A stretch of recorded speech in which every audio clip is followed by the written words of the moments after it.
Hello student, welcome to our science class standard 8 lesson number 1 living world and classification of microbes.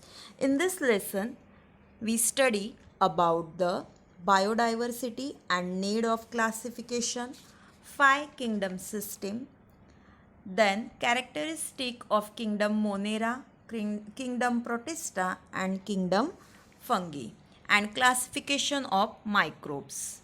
Our first point is biodiversity and need of classification. Last year we learned that all the living organisms on the earth have adapted according to the geographic region, food ingestion, defense, etc. While adapting many differences and observed in the organism of the same species too. According to 2011 census, around 87 million species of the living organism are found on the earth, including land and sea. To study such a vast number, it was essential to divide them into groups. So, groups and subgroups were created considering the similarities and the differences among the living organism. This process of dividing living organism into groups and subgroups is called the biological classification. Student, this term is very important. We revise it. Dividing living organism into groups and subgroups is called biological classification. Robert Whitaker in 1920 to 1980 was an American ecologist. In 1969, he divided the organisms into five groups. Which are that groups? Monera, protist, plants, animals, fungi. For the classification, Whitaker considered following criteria. First criteria is the complexity of cell structure. First criteria is complexity of cell structure. In that, prokaryotic and eukaryotic. Second criteria, complexity of organisms. In that, unicellular or multicellular. Third one, mode of nutrition.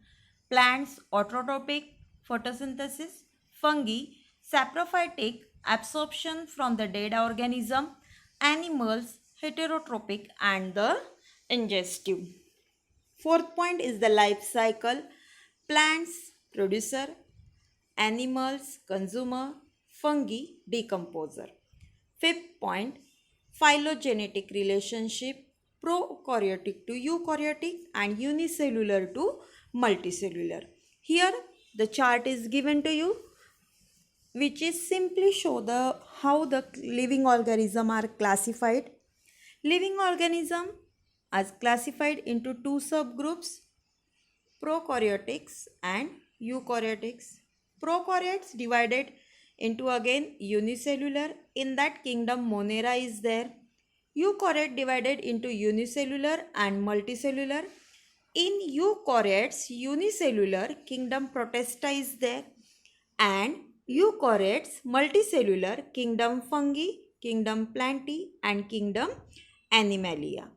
In kingdom Fungi, cell wall is present, but the organism cannot perform the photosynthesis. In kingdom Plantae, cell wall present and organism can perform photosynthesis. And in kingdom Animalia, no cell wall is present there. Our next is kingdom Monera. Here, one activity you can do. Take a small drop of curd or a buttermilk on a clean glass side. Dilute it with a little water. Carefully keep a cover slip. Observe it. High power of compound microscope. What did you see? Yes, you can see there a moving small rod-like microbes. What are the name of that microbes? The name of that microbes is lactobacillus bacteria. Student, all types of bacteria and blue-green algae are included in the kingdom Monera. So, what is the characteristic of kingdom Monera? Here, First characteristic is all organisms are unicellular. Second, they may be autotrophic or heterotrophic. And third one, these are prokaryotic cells without distinct nucleus or a cell organelles. Here, some microorganisms from the kingdom Monera. This is the example of the kingdom Monera. In our next video, we can discuss the kingdom Protista and the kingdom Fungi. Okay, thank you, student.